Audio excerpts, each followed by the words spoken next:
हर हर महादेव, जय हो शिव शंकर साथियों, जय श्री राम भाइयों बहनों। स्वागत है आप सभी का शिवा न्यूज़ में।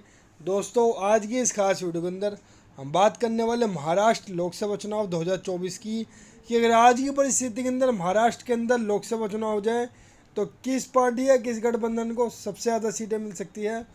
दोस्तों, उत्तर प्रदेश के बाद महाराष्ट्र ही एक ऐसा राज्य है जहाँ से सबसे ज़्यादा लोकसभा सीटें आती है। यहाँ से 48 लोकसभा सीटें आती है। जाहिर सी बात है, जौन सी पार्टी या जौन सा भी गठबंधन यहाँ पे ज़्यादा सीटें जीतेगा उसकी उतनी ही मजबूत दावेदारी लोकसभा चुनाव के नतीजों के बाद केंद्र में सरकार बनाने की रहेगी।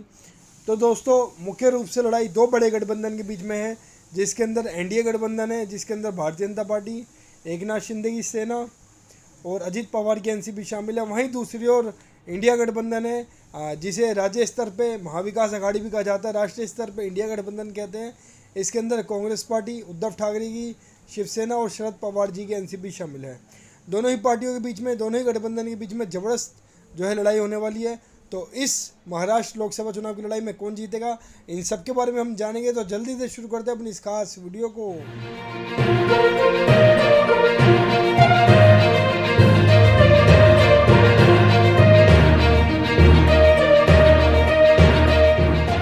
तो दोस्तों, जल्दी से अपने इस महाराष्ट्र लोकसभा चुनाव के सर्वे को शुरू करते हैं।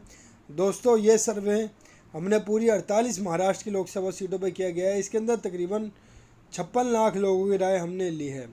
तो इस सर्वे के अंदर सबसे पहले हम जानेंगे वोट परसेंटेज कि किस पार्टी या किस गठबंधन को महाराष्ट्र के अंदर कितने प्रतिशत जो है वोट मिल सकते हैं। फिर हम बाद में जानेंगे सीटें। तो सबसे पहले हम बात करेंगे वोट परसेंटेज की। लगभग 6% वोट अन्य के खाते में जा सकते हैं। महज 36% वोट पे ही पूरा एनडीए गठबंधन इस बार महाराष्ट्र लोकसभा चुनावों में सिमट के रह सकता है। और सबसे ज़्यादा 55% वोट इंडिया गठबंधन यानी कि महाविकास अघाड़ी को मिल सकते हैं। यानी कि साफ तौर पे दिखाई दे रहा है कि वोट परसेंटेज की बात करें तो इंडिया गठबंधन इस बार महाराष्ट्र लोकसभा चुनावों में बाजी मार सकता है। लगभग 19% वोटों की बहुत ही ज़बरदस्त बढ़त इंडिया गठबंधन ने एनडीए के ऊपर बना के रख रखी है। तो दोस्तों, यह तो बात थी वोट परसेंटेज की, जिसमें साफ तौर पे दिखाई दे रहा है कि इंडिया गठबंधन को इन आने वाले महाराष्ट्र लोकसभा चुनावों में ज़बरदस्त एडवांटेज, ज़बरदस्त बढ़त मिलती हुई दिखाई दे रही है। अब बात करते हैं कि अगर इस वोट परसेंटेज को हम सीटों में कन्वर्ट करते हैं यानी कि ट्रांसलेट करते हैं तो महाराष्ट्र की जो 48 लोकसभा सीटें हैं, इन 48 लोकसभा सीटों में से सबसे ज़्यादा लोकसभा सीटें किस पार्टी को मिल सकती है, कौन सा गठबंधन इस बार सबसे ज़्यादा सीटें जो है जीत सकता है। अगर आज की डेट के अंदर महाराष्ट्र के अंदर लोकसभा चुनाव हो जाए तो महाराष्ट्र के अंदर अन्य का यहाँ पे खाता भी खुलता हुआ नज़र नहीं आ रहा है।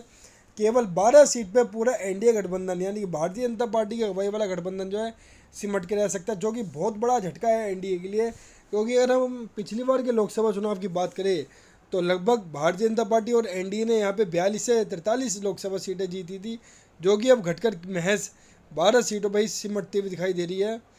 और सबसे ज़्यादा 36 लोकसभा सीटें जो है इंडिया गठबंधन हासिल कर सकता है। यानी कि साफ तौर पे दिखाई दे रहा है कि अगर आज की परिस्थिति के अंदर महाराष्ट्र के अंदर लोकसभा चुनाव हो जाए तो महाराष्ट्र के अंदर एक तरफा बढ़त, एक तरफा लहर इंडिया गठबंधन की जो है चलती हुई दिखाई दे रही है।